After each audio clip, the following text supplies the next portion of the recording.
Tivemos o segundo capítulo pela manhã da nossa série Eu Sou, e agora vamos começar o nosso terceiro capítulo. Essa série Eu Sou é uma série sobre as 7 afirmações do Evangelho de João que Jesus faz sobre si mesmo.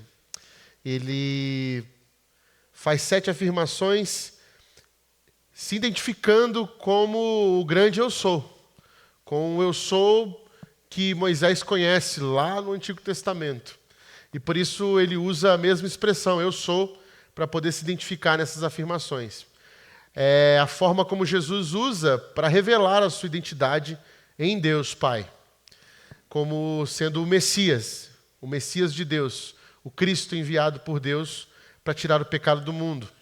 Nessas 7 afirmativas sobre o Cristo, ele faz em momentos estratégicos, pontuais, e geralmente seguido por sinais miraculosos que testemunham a respeito daquilo que ele acabou de falar ou daquilo que ele disse, então disse a partir daquilo que foi apresentado no sinal miraculoso que ele teve. Os sinais milagrosos, sinais miraculosos que são apresentados, levam esse nome justamente pelo fato de que são milagres que apontam para uma identidade, são milagres que revelam um futuro, que há de vir. Por isso são sinais miraculosos. Sinais é sempre algo que aponta para algo que está por vir. Por isso esses milagres têm essa característica. Não são apenas milagres feitos aleatoriamente. São milagres direcionados. Jesus está fazendo por conta de algo que está para acontecer. E geralmente tem referência direta com a sua identidade. Geralmente não. Todos têm referência direta à sua identidade ligada ao próprio Deus. E por isso a sua identidade, afirmação sobre sua identidade com os judeus, com o povo judeu. Nós falamos sobre eu sou o pão da vida no primeiro domingo, depois falamos hoje de manhã sobre eu sou a luz do mundo e agora vamos falar sobre eu sou a porta das ovelhas. Hoje de manhã a gente estava no texto lá em João, Evangelho de João, capítulo 9, quando Jesus cura o cego de nascença. Um episódio muito, muito importante. Por quê? Porque era um sinal milagroso que nunca antes fora feito e Jesus estava realizando esse milagre para mostrar justamente aquilo que ele afirma no capítulo 8, no versículo 12, quando ele diz, eu sou a luz do mundo, quem me segue nunca andará em trevas. Então no capítulo 9, ele já chega e cura um cego de nascença que estava em Jerusalém, ali naquele momento da festa dos tabernáculos, muita gente vendo, um cego conhecido do local, com muitas testemunhas, e ele diz, aquele cego lá, ele lava aquele cego com o barro que ele fez, o lodo que ele fez com a saliva, e aquele cego se lava no tanque de Siloé, então ele vê e vai para os fariseus, e tem aquela cena maravilhosa que nós podemos hoje apreciar de manhã. Mas o mais importante é saber que era um momento de muita tensão. Falei hoje pela manhã sobre isso. Jesus estava ali sob ameaças de morte. Já havia um episódio antes da cura do cego de nascença em que Cristo tem que sair escondido, sorrateiramente fugindo de um apedrejamento. Se você olhar ali, Evangelho de João, abra sua Bíblia aí rapidamente, Evangelho de João, no capítulo 8, no último versículo, a gente vai ver esse episódio. Porque Jesus começa a fazer declarações sobre si mesmo. Por que acontece? Os fariseus estavam dizendo, esse homem está fazendo esses milagres, mas ele é endemoniado. Por isso que está enganando todo mundo. Ele é endemoniado, ele usa o poder das trevas para poder fazer isso. E Jesus está dizendo, não, vocês estão enganados, nada disso. E aí as pessoas estavam divididas, por quê? Porque as coisas que Jesus fazia, a forma como ele falava, era uma forma diferente de falar, de agir, e eles diziam, não faz sentido esse homem sendo endemoniado. Então, os mestres da lei, os fariseus, estavam divididos nas opiniões, mas eles insistiam. E aí Jesus, no versículo 54, 8:54, acompanha comigo aí. Se glorifico a mim mesmo, a minha glória nada significa. Meu Pai, que vocês dizem ser o seu Deus, é quem me glorifica. Vocês não o conhecem, mas eu o conheço. Se eu dissesse que não o conheço, seria mentiroso como vocês. Jesus está com poucas ideias aqui, viu? Mas eu, de fato, conheço e obedeço a sua palavra. Abraão, pai de vocês, regozijou-se porque veria o meu dia. Ele o viu e alegrou-se. Aí Jesus tocou num patriarca, Abraão. Mexeu com o judeu mesmo na raiz ali. Aí os 57, disseram-lhe os judeus, você ainda não tem 50 anos e viu Abraão? Ao deboche aí da galera. E aí Jesus vem no 58, presta atenção, respondeu Jesus, eu afirmo que antes de Abraão nascer, eu sou. Quando ele fala isso, meus irmãos e minhas irmãs, o bicho pega. Versículo 59. Então eles apanharam pedras para apedrejá-lo, mas Jesus escondeu-se e saiu do templo. Viu? Até o Filho de Deus sai fora fugido de pedra, viu, galera? Porque o bicho pegou aqui, galera. Deu ruim aqui, o povo ficou louco, porque Jesus usou exatamente essa expressão, eu sou. Né?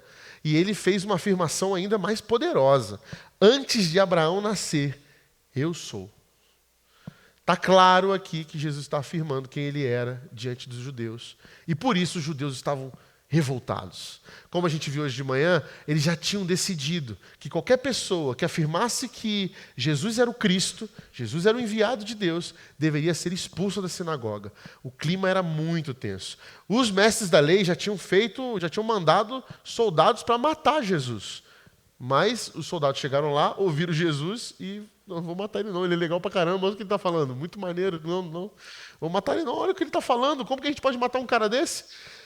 E voltaram e disseram isso, vocês não mataram? Não matamos, olha as palavras dele, ninguém prega como ele, caramba, não dá não, e aí não mataram Jesus.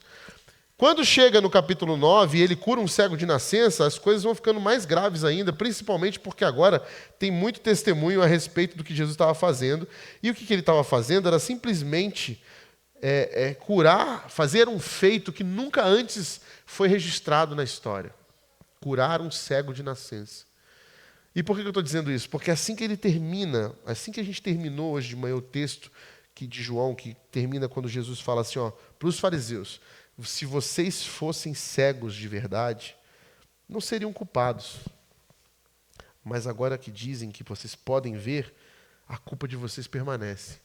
Que Jesus diz para eles o seguinte, se vocês realmente não me conhecessem, se vocês não realmente não vissem quem realmente eu sou, porque vocês estão vendo que eu sou Jesus, vocês estão testemunhando as provas, está na cara de vocês, mas se vocês realmente não soubessem isso, tudo bem, mas vocês sabem quem eu sou, vocês viram as provas, vocês já sabem tudo a meu respeito, é que vocês não querem ver o que está claro na frente de vocês, porque não é interessante para vocês isso. E ele fala isso na frente deles, e logo em seguida desse texto, vem o texto dessa noite. Capítulo 10. Eu vou ler do versículo 1 ao versículo 10, ok? João capítulo 10, do versículo 1 ao versículo 10. Eu asseguro a vocês que aquele que não entra no aprisco das ovelhas pela porta, mas sobe por outro lugar, é ladrão, é assaltante. Aquele que entra pela porta é o pastor das ovelhas. O porteiro abre-lhe a porta e as ovelhas ouvem a sua voz. Ele chama as ovelhas pelo seu nome e as leva para fora. Depois de conduzir para fora todas as suas ovelhas, vai adiante delas e estas o seguem, porque conhecem a sua voz. Mas nunca seguirão estranho, na verdade, fugirão dele, porque não reconhecem a voz de estranhos. Jesus usou essa comparação, mas eles não compreenderam o que eles estavam falando. Então Jesus afirmou de novo, digo a verdade, eu sou a porta das ovelhas. Todos os que vierem antes de mim eram ladrões e assaltantes, mas as ovelhas não os ouviram. Eu sou a porta, quem entra por mim será salvo. Entrará e sairá e encontrará pastagem. O ladrão vem apenas para roubar, matar e destruir. Eu vim para que tenham vida e a tenham em plenitude. Eu vim para que tenham vida e a tenham em abundância. Obrigado, Senhor, pela sua palavra. Obrigado, Deus, pela tua vida. Fala conosco essa noite, em nome de Jesus. Amém.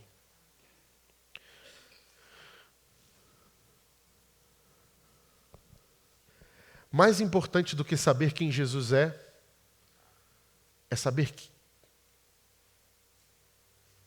quem Ele é a partir de quem somos. Ou seja, mais importante de saber quem Jesus é conhecê-lo num relacionamento pessoal. Nós podemos ter muitas experiências com muitas coisas na nossa existência. Essas experiências podem ser virtuais, distantes, ou elas podem ser reais, encarnadas e próximas. Tem muitas coisas sobre o mundo e sobre a vida que a gente sabe. A gente tem certeza que é. A gente, inclusive, sabe como funciona. Mas a gente nunca viu, tocou ou teve uma experiência direta com ela. Eu, por exemplo, morro de vontade de tomar um banho no Rio Amazonas. Mas nunca tomei banho no Rio Amazonas. Mas eu sei que ele existe. Sei que ele está lá. Né? Não preciso ter uma experiência de mergulho nele para poder dizer que ele existe.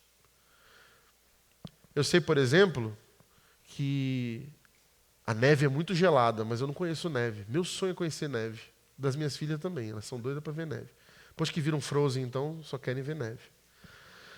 E eu vi Frozen também, mas antes de Frozen eu já queria ver neve. E queria brincar na neve também, como a Frozen canta. Mas nunca vi neve. Tenho vontade. Uma vez meu irmão falou que viu neve e falou assim, é igual você botar a mão no congelador, assim, pegar aquele negocinho. Aí eu falei, você está de brincadeira comigo, você quer me humilhar na minha frente, né? Aí ele saiu de perto, eu fui lá no congelador. Sou louco para conhecer neve, cara.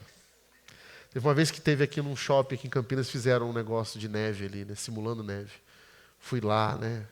Deitei na neve com as minhas filhas, brinquei, neve, neve. Muito ruim, você sai de lá, são R$ 64,90 por pessoa. Eu quero a neve, Senhor. Senhor, eu quero conhecer a neve. Não quero morar na neve, quero só conhecer. Né? Mas não tive essa experiência profunda com a neve. Né? Não tive. Mas eu posso conhecer. Sei como funciona a neve. Sei que Campinas, por exemplo, nunca nevaria. Sabe por que nunca nevaria em Campinas? Por causa da umidade. Precisa ter umidade. Aqui não tem umidade, gente. Vai ter seco aqui. Seco. Então não vai nevar. Pode fazer muito frio, mas nevar não vai. A não ser, né, que o nosso planeta está tão louco que começa a subir a umidade desse lugar. A gente vive uma mata atlântica aqui ao redor. Mas muito difícil isso acontecer. Por causa da umidade. A neve precisa de umidade. Sei como funciona o processo de neve, porque eu gosto, eu quero conhecer a neve, então eu estudei para saber, sou meio nerd nessas coisas. Sei como funciona, sei como é que é, sei porquê da formação do floco, sei tudo, mas nunca toquei, Moisés, nunca toquei na neve, nunca experimentei, nunca tive o prazer de fazer uma bolinha e tacar na cabeça de alguém. E nem de receber uma, e nem que eu fiz um boneco de neve também, não fiz. Só aquele gelo mequetrefe do shopping Bandeiras lá, né? Gelo de freezer. Mas tem vontade. Assim também a nossa fé funciona. Tem gente que conhece Deus nos mínimos detalhes, já leu a Bíblia de cabo a rabo, sabe viver a religião e o contexto religioso como ninguém. Se pedir um versículo de cor, ele sabe, né? Foi graduado nas melhores escolas dos embaixadores do rei e das mensageiras do rei. Sabe tudo de Bíblia. Conhece, sabe com o Deus do Antigo, do Novo, Deus, tal, aquela coisa, assíduo em todos os cultos da igreja, é voluntário, participa, fez a escola religiosa completa. Né? Na nossa denominação, como eu sou batista de berço, a gente dizia que era um verdadeiro batistossauro, desde o passado. Né? O meu avô dizia que eram os batistaca, que eram os batistas que sempre foram batistas, dá sempre que é batista, sabe tudo sobre batista, acha até que o céu é dos batistas. Né? Mas posso fazer tudo isso, mas posso nunca ter tido uma experiência com Deus. Uma experiência real e profunda com Deus. Posso até dizer que creio, acredito, que declarei, fui batizado, mas ainda assim posso nunca ter vivido uma experiência profunda com Deus. Ainda assim posso nunca ter tido aquela experiência que me tocou e que eu sei que pode acontecer? Pode. Pode muito. E acontece muito. E essa experiência é que faz toda a diferença. Porque essa experiência leva a gente para um nível de relacionamento com Deus para além das cartilhas, para além do dogma, dos usos e costumes religiosos. Porque a gente pode ter usos e costumes religiosos, a gente pode ter os nossos dogmas, mas se a gente não tem uma experiência com Deus, isso é vazio. Isso é vazio. Tem um ditado muito antigo na teologia que diz que a tradição ela é muito importante, porque ela é a fé viva dos que já foram. Mas o tradicionalismo, que é o adoecimento da religião, é a fé morta dos que ainda vivem. Então, quando a gente conhece muito do dogma e da religião e temos pouca experiência com Deus, quase zero experiência com Deus, ou nenhuma experiência com Deus, a gente vive um tradicionalismo adoecido, sabe? Uma fé adoecida. E Jesus não nos convida para uma religião, Ele não nos convida para uma denominação. Jesus nos convida a uma experiência com Ele, uma relação com Ele, pessoal, direta. Por isso que Ele fala que naquele dia falarão Senhor, Senhor, e eu direi, quem são vocês? Ah, nós expulsamos demônios no Seu nome, nós fizemos curas e milagres no Seu nome. E Ele vai dizer para essas pessoas o quê? Aparta de mim, porque eu não os conheço. A fé não é sobre acreditar, é sobre conhecer. Conhecer. Acreditar é colocar crédito em uma ideia. Eu invisto nessa ideia porque tem crédito, ou seja, tem consistência, tem provas, tem barganha. É melhor eu ganhar alguma coisa ali, aquilo ali me traz algum benefício, me ajuda de alguma forma, me dá algum tipo de status. Então eu me relaciono com aquilo. Mas a fé não é sobre isso.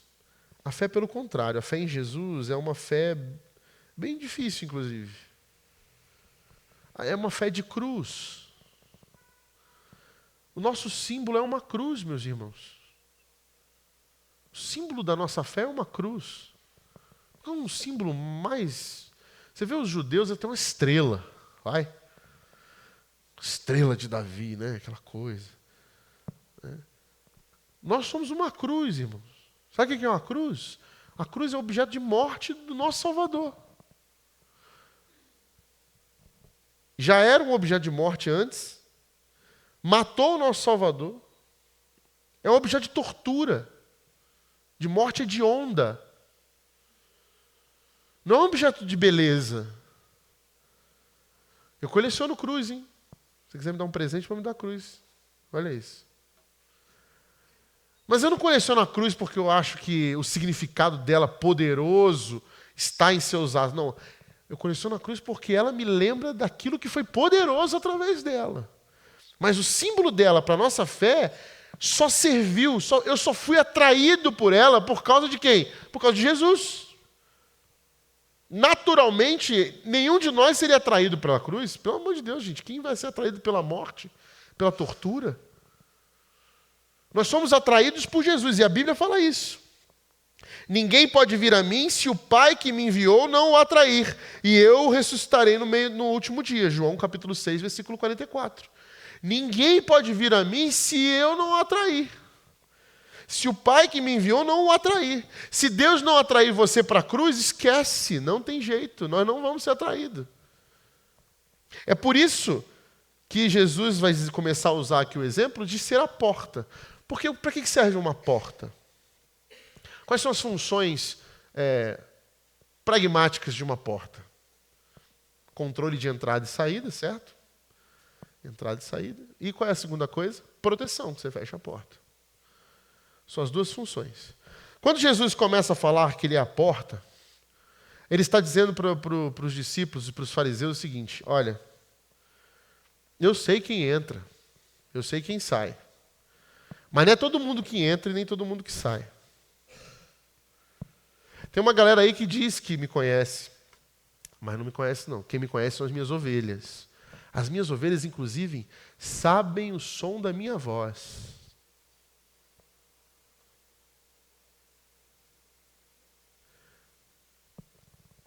Saber o som da voz da pessoa é uma intimidade profunda, não é, gente?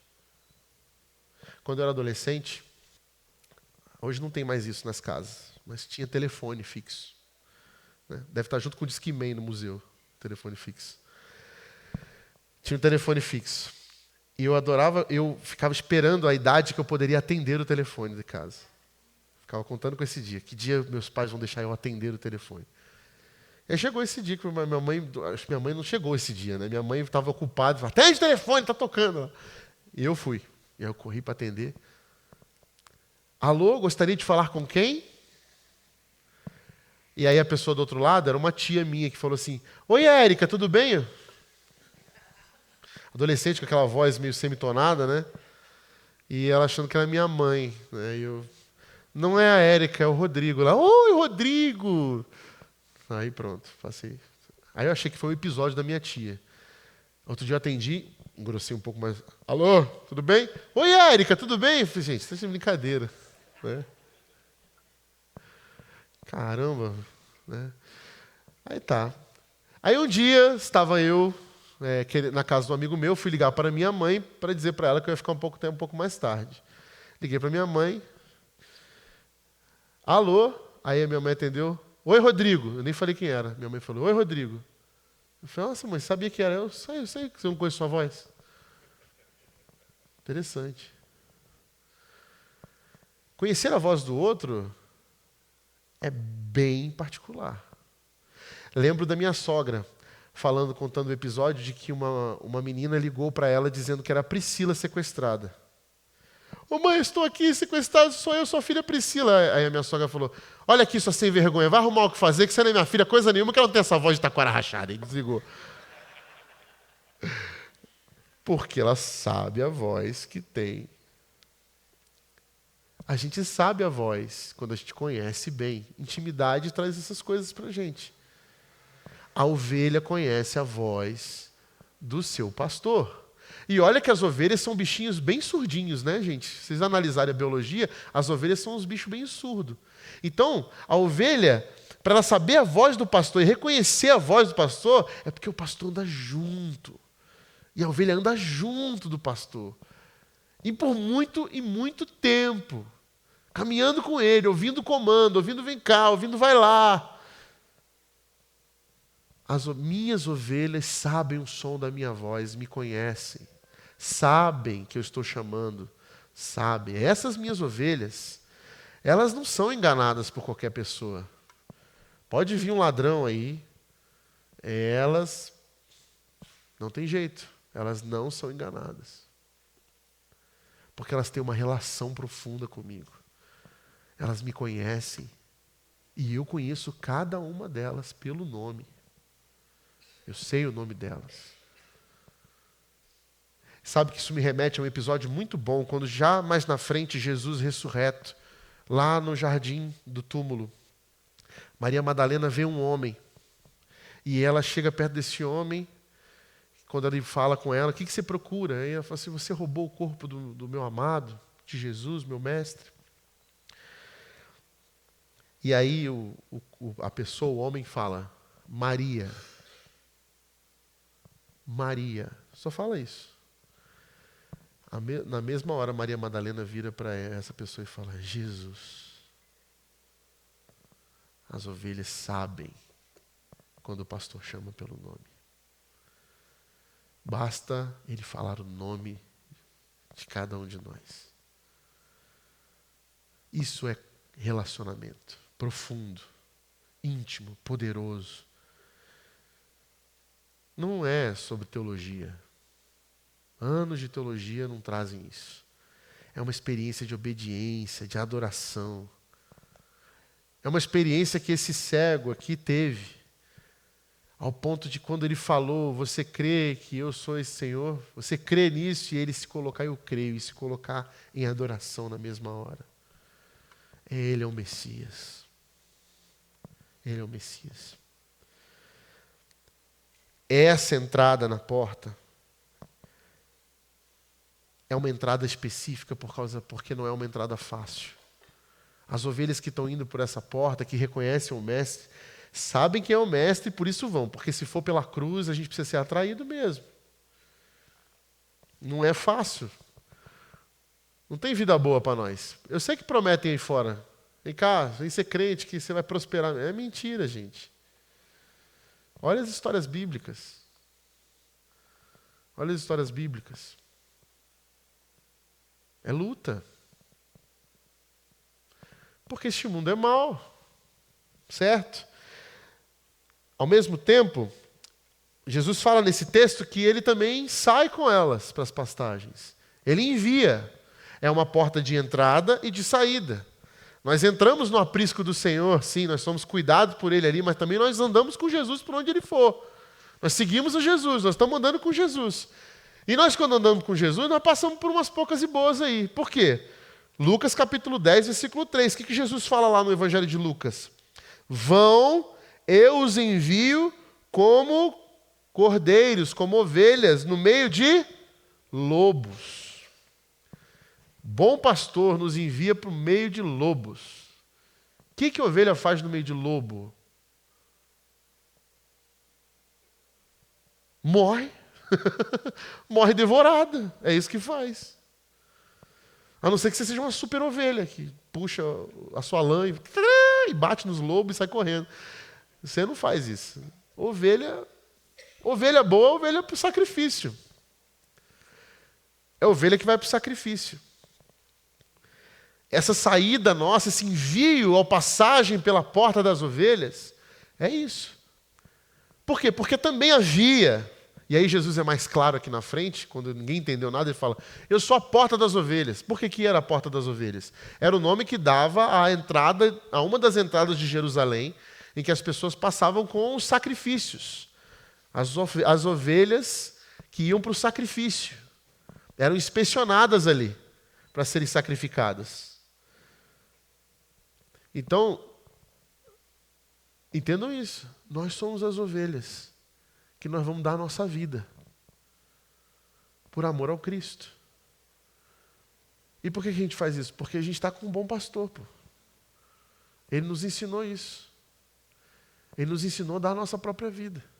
Ele nos ensinou a ir para o sacrifício. Ele nos ensinou a ir para o martírio. É para isso que a igreja nasceu. Para dar a sua própria vida. Nos ensinou para ir para o martírio. A nossa vida é o nosso sacrifício bom e agradável diante de Deus.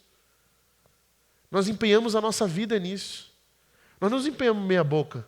Um dia na agenda, um dia do evento, o domingo.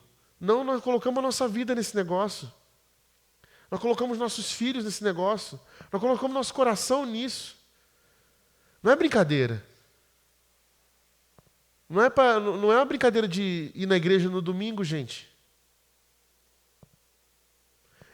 A porta das ovelhas é a porta de entrada do sacrifício. É Jesus.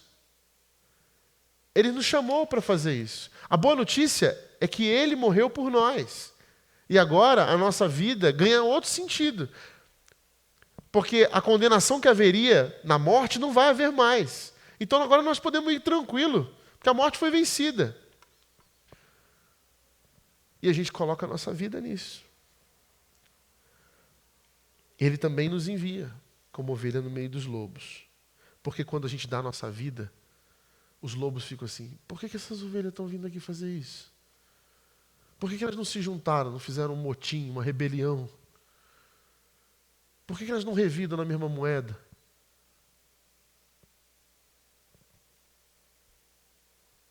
Por isso que a gente critica muito, pelo menos quem lê o Evangelho dessa forma, essa sana, essa tara, que por muitos anos foi alimentada no meio evangélico, dessa comparação com o exército. Somos o exército de Deus, soldadinho de Jesus. Nós não somos nada disso, nós somos o povo que vai para o martírio. A armadura da fé tem como espada a Bíblia.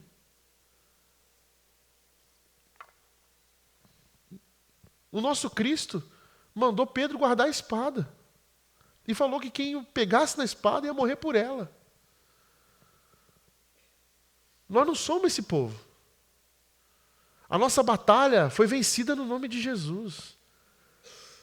Jesus chamou a gente para ser pacificador. E como que a gente pacifica? Sendo um martírio, indo para o martírio. Ah, mas aí a igreja de Jesus é a igreja de Jesus. E se a igreja tiver que ir para o martírio, a gente vai para o martírio. Não foi assim desde o início? Quantos dos discípulos de Jesus saíram vitoriosos, gloriosos? Quantos deles foram? O único que morreu de morte natural foi João. O resto, tudo martirizado. Você não vê a história deles, eles lutaram bravamente antes de ser pego. Nada disso, todos eles foram. Ok, vamos lá. Um deles, Pedro, falou, diz a tradição, né, que falou, olha, eu não vou morrer igual o meu mestre que não sou digno, morrerei de cabeça para baixo, que é igual ao Cristo, não. Se você pega a história dos Macabeus, por exemplo, a Revolução dos Macabeus, é uma coisa assim, uma desgraça atrás de desgraça. Há quem diga que há outros que morreram assim, martirizados pior ainda em nome de Cristo. Mas a porta também traz proteção. Certo? João capítulo 6, 37, Jesus diz, tudo aquele que o Pai me der vir a mim, eu jamais rejeitarei aquele que vier a mim. Se o Pai me deu, eu vou guardá-lo. É meu. Certo? Certo. Mas o que é esse guardá-lo por quê? Como que eu expresso esse guardá-lo? Eu preciso me esforçar para isso, o testemunho de um discípulo. Porque a vida do discipulado ela não é fácil. A gente fica falando da graça, né? E é difícil a gente entender a graça. Porque a graça é isso, a gente não pode fazer nada para ganhar ela. Ninguém merece a graça, ela é de graça. Só que a vida do discipulado tem um custo. E é um custo de esforço. Um esforço pessoal nosso. Não para ganhar alguma coisa, mas porque a graça nos constrange a viver uma vida nesse custo. Certo? Lucas capítulo 13 diz assim, esforça-se para entrar pela porta estreita. A porta, além de ser a porta das ovelhas, do sacrifício, é estreita ainda.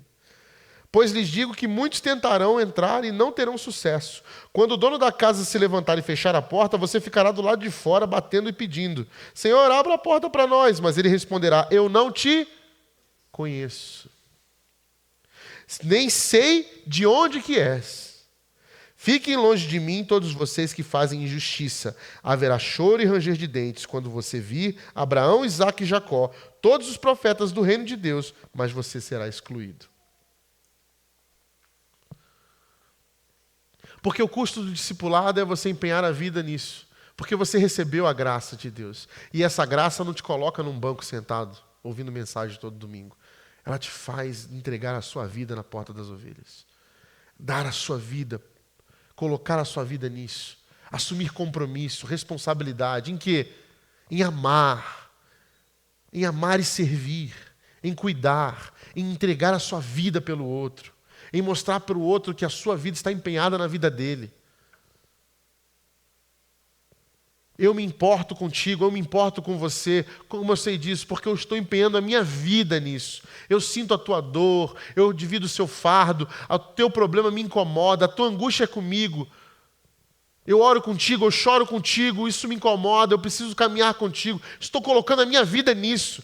Isso ocupa a minha agenda, ocupa os meus dias. Eu não estou saindo de casa todo dia, indo para a igreja, sentado no banco e voltando para casa e vivendo a minha vida de maneira medíocre. Isso não é se relacionar com Deus. Você não conhece a Deus assim. Ah, mas eu leio a Bíblia e faço oração. Continua sem conhecer a Deus, porque o conhecimento de Deus está na comunhão dos santos na igreja. É lá, nesse lugar onde Deus é revelado, um com o outro.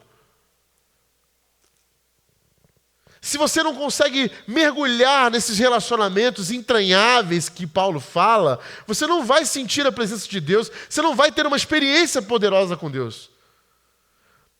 É nas relações de amor e de afeto que a gente mergulha no Rio Amazonas, a gente deita na neve, a gente sente isso. É ali que eu falo, recebi de Deus, vi de Deus através da sua vida. É a ligação na hora certa, é o abraço na hora certa, é a oração no choro, é dobrar o joelho junto com o irmão. Às vezes a gente não tem nem resposta para a angústia do irmão, mas a gente se angustia com ele. A gente divide o fardo, a gente confessa pecado, a gente abre o coração. Isso é passar pela porta das ovelhas. Quando eu passo por essa porta que é Jesus Cristo, eu estou num aprisco em que todo mundo ali sabe que tem lobo para todo lado. E que a gente está disposto a dar nossa vida nessa missão. Porque o Cristo é o bom pastor e cuida de nós. Porque Ele nos acolheu, Ele nos recebeu. A porta é estreita, porque ela é difícil. Não adianta facilitar. Quem facilita é shopping. E o problema da nossa geração é que as nossas igrejas têm se transformado em shopping. Não só pelas estruturas estéticas, mas pelo comportamento das pessoas que as frequentam. Ah, porque eu cheguei na igreja, né? E não tinha uma vaga decente para mim. Ah, porque eu cheguei na igreja, você acredita que a porta estava trancada, precisei buscar não sei aonde? Cadê os funcionários dessa igreja? Cadê o pastor para abrir essa igreja? Isso é relação de consumo. A igreja é nossa. A igreja é o caminho da comunhão dos santos, juntos. É tudo nosso. Eu me responsabilizo por isso. Eu ajudo você nisso. Eu participo disso. Isso é meu, problema meu também. Toda vez que eu me relaciono com a igreja, eu não fui nessa igreja porque lá eu gosto, porque lá tem um evento, tem tantos eventos por mês, e tem telão de LED, tem isso, tem aquilo. Consumo, não tem problema nenhum em ter muitos eventos e telão de LED. O problema é quando você vai na igreja por causa disso. Ah, porque lá o louvor, sim, lá tem técnica musical. Não tem problema nenhum em ter técnica musical e ser excelente no que se faz. Zero, a gente tem que ter isso mesmo, tem que trabalhar para isso. Zero problema. O problema está em achar que isso é essencial. O problema é comentar isso como se isso fosse um método de consumo. Primeiro que o formato que a gente se reúne hoje já não tem nada a ver com o que Jesus falou. A gente já implementou nossas coisas. Tudo bem. Mas se a gente não mantém a essência do que é a igreja, esse aprisco, esse lugar de renúncia, esse lugar onde a gente se entrega um pelo outro, nós vamos continuar nos relacionando de forma de consumo. Como a gente vai no shopping, como a gente vai no teatro, como a gente vai no cinema, a gente vai para a igreja. Ter zelo pela sede que a gente escolheu para a nossa igreja se reunir é uma coisa. Devemos ter, devemos cuidar, aprimorar cada vez melhor. Amém. Achar que isso é obrigação de alguém, que não você mesmo, que está com a igreja fazendo isso acontecer, começa uma relação de consumo.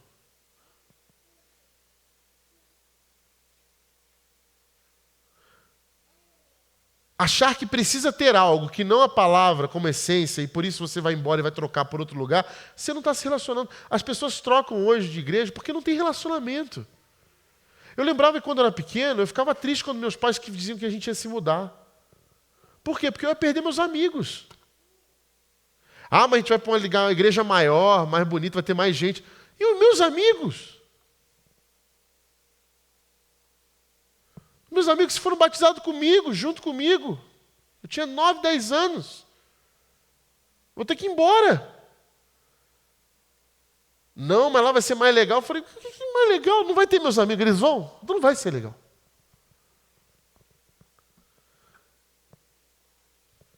Deixei de me relacionar com as pessoas para me relacionar com os eventos, com as coisas. Ou com os discursos ideológicos, que vivemos muito, muito nessa pandemia agora. Desde 2018 para cá, o que teve de igreja com problemas por conta de discurso político sendo pregado de púlpito, e as pessoas se associando a igrejas e se desassociando, se desmembrando de igreja porque o outro não tinha o discurso da ideologia que gostaria, que o outro pregava outro era comunista, outro era fascista. O que tanto que teve de gente colocando a igreja dentro desse balaio, porque não compreenderam, não entenderam o que é a igreja, o que é o evangelho, e quem é o centro de todas as coisas aqui.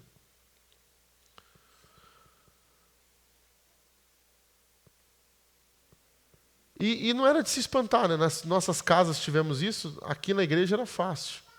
Corrompemos o propósito disso tudo aqui. O evangelho passou a ser uma coisa confortável. Gosto dessa igreja, porque o pastor prega exatamente o que eu gosto. Uma palavra boa. Está de acordo. Crente. Nós viramos os legisladores do que Deus tem que falar para a congregação. E deixamos de viver as relações de afeto, de amor. Deixamos de experimentar Deus nisso. Deixamos de mergulhar nisso. Impedimos que o Espírito Santo fale conosco de forma poderosa, transformadora. Se aquela igreja tem alguma coisa que eu não gosto, eu vou embora. Imagina só. Imaginem só, se o tanto de bagunça que Jesus fez no capítulo 9 de João aqui, estava conversando com o pastor Lawrence, Jesus é um bagunceiro, cara. Né? Hoje de manhã eu falei isso. Ele chegou para os discípulos, que dia é hoje? Hoje é sábado. Sábado, hein?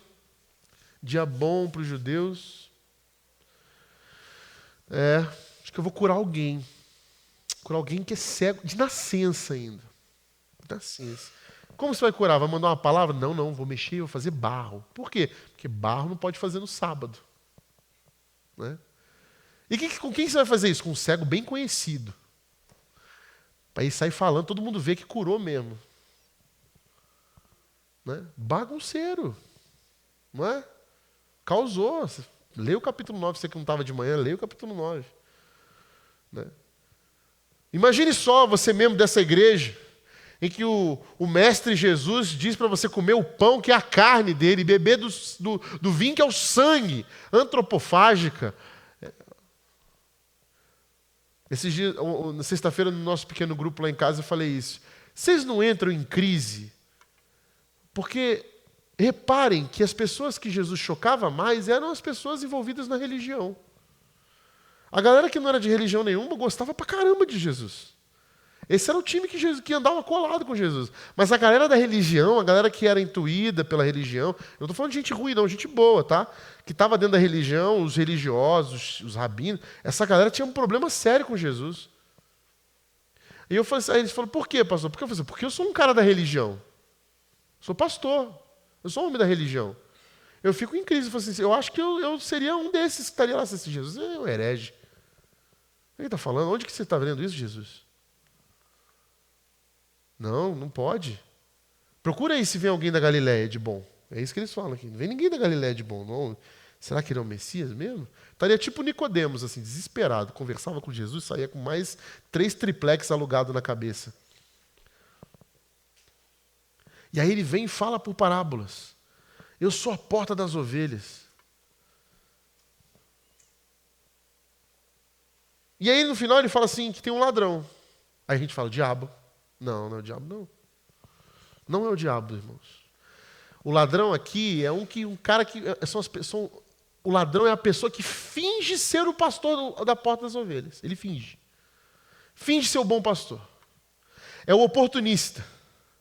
É o que viu na religião um jeito de manipular o povo a seu favor. Esse cara, ele não precisa da porta das ovelhas. Não.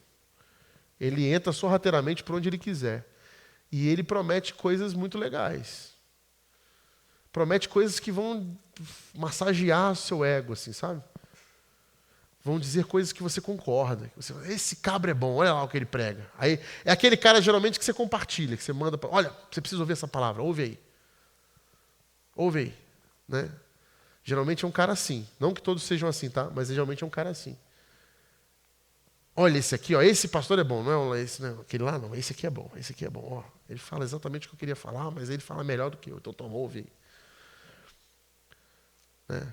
Geralmente, esteticamente, ele comporta tudo aquilo que a gente quer. Ele está de acordo com os padrões desse mundo, ou seja, ele atende a performance, a estética, ele atende aquilo que a gente considera valioso, como números, né? Quantos seguidores ele tem, quantas pessoas visualizam ele. Geralmente são essas pessoas. Porque elas se aproveitam disso para poder fingir que são esse bom pastor. E sorrateiramente eles começam a achar, inclusive, que a igreja é deles. E que podem fazer o que quiser com a igreja. Esses oportunistas religiosos, que usam, inclusive, a religião como fonte da sua manipulação. Exaltam, inclusive, valores religiosos, usam valores religiosos, usam questões religiosas para poder controlar o povo. E dizer quem é e quem não é, que entra no aprisco de uma forma bem injusta e que nada tem a ver com o que Cristo pregou. E quando a gente é ovelha de Jesus, a gente conhece Jesus, a gente sabe identificar isso aí, porque Jesus fala que a gente ouve a voz deles e fala, esse não é Jesus não, irmão. Sabe por quê? Porque a gente rompeu. Quando a gente passou pela porta das ovelhas, meus irmãos, a gente rompeu com os nossos falsos deuses, a gente rompeu com os nossos desejos particulares. A gente até tem eles ainda, mas a gente sabe quais são eles, a gente se identifica e a gente fala, isso aí não é para mim não. Eu abro mão disso.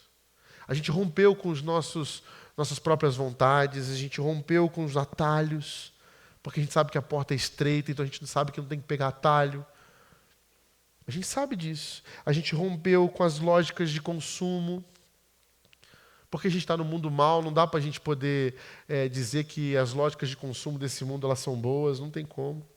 Apesar de eu estar inserido, viver aqui, eu preciso entender os meus limites quanto a isso. A gente passou pela porta das ovelhas, a gente entendeu esse sacrifício de Jesus e entendeu que a nossa vida está empenhada nisso, e entendeu quem é o Mestre, a gente conhece Ele. A gente conhece Ele. Eu sei quem é Jesus.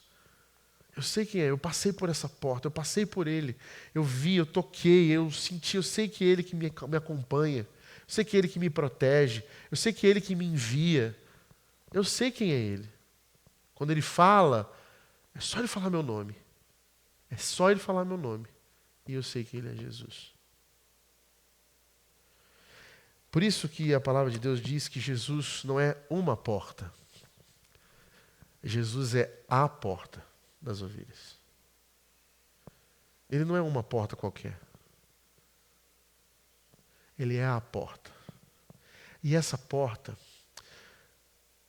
nos leva a essa condição de discípulos que conhecem a Jesus. Às vezes você está ainda como uma ovelha sem pastor. E ainda não passou pela porta, que é Jesus Cristo. E quando passar pela porta, não é que você vai saber quem é Jesus, você vai conhecê-lo. E conhecer a Jesus vai te levar a esse lugar de renúncia, esse ambiente de crescimento espiritual, que é o aprisco do Senhor. Lá a gente vai conhecer Ele de perto. Nesse lugar, é um lugar de comunhão. É um lugar de comunhão. Lá nesse lugar, a gente não é conhecido pelo que a gente faz, pelo que a gente fez. Lá a gente é conhecido pelo nome. E a gente ouve o nosso nome na boca do Mestre Jesus. A gente não é conhecido pelas nossas ideologias, a gente não é conhecido pelo time que a gente torce, a gente não é conhecido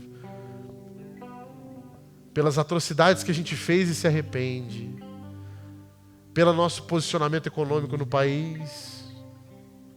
Lá a gente é conhecido pelo nome, por quem a gente é. Lá a gente é conhecido pelo Pai que nos criou. E lá a gente é conhecido desse jeito. Rodrigo, conheço essa voz. Só tem uma pessoa no mundo que me chama assim. Só tem um lugar no mundo que eu me sinto assim. Filho amado, salve Jesus Cristo. Ele é a porta das ovelhas. Só tem um lugar no mundo onde eu me sinto como um filho amado. É um lugar onde eu sei quem é o bom pastor. Por quê? Porque eu sei que a voz do ladrão é uma voz até bonita, é uma voz afinada, é uma voz até que fala bem meu nome, mas não fala do jeito que ele faz. Porque a voz do bom pastor, ela traz vida, mas não a vida, essa vida que a gente vive. Uma vida mais que abundante. E é assim que termina o texto. O ladrão veio para matar, roubar e destruir. Os ídolos são assim. Prometem tudo para você. Fazem seus olhos brilhar. Mas no final eles destroem você. Eles acabam com a nossa alma. O bom pastor, ele chama você pelo nome. E ele fala para você: parece que você está entregando a maior das vidas quando você passou pela porta das ovelhas. Mas você não sabe que o que está por vir é uma vida muito mais que abundante. Porque eu tenho essa vida para você, Rodrigo, meu filho amado. Eu tenho essa vida para você. E aí eu fico satisfeito. Por isso que as ovelhas desse aprisco, elas não são enganadas, porque elas estão satisfeitas. Elas estão satisfeitas. Elas conhecem o Deus Criador de todo o universo. Elas sabem quem Ele é. E por saber quem Ele é, estão tranquilas. Estão tranquilas. Porque sabe que nem morte, nem principado, nem potestade, nada pode nos separar do amor de Deus. Sabe que Jesus já fez o maior dos sacrifícios. E que dar a minha vida nesse lugar é o mínimo que eu posso fazer.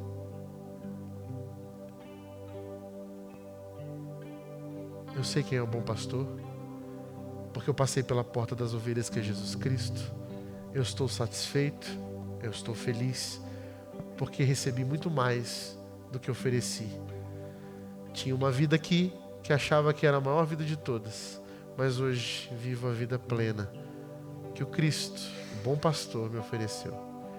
E esse é a próxima afirmação de Jesus. Eu sou o bom pastor, que a gente vai ver domingo que vem. E a gente vai saber por que Ele é o bom pastor e por que Ele diz que é o bom pastor. Mas antes, eu convido você, que ainda não teve essa experiência profunda de mergulhar no Senhor, a passar pela porta estreita das ovelhas, que é Jesus Cristo.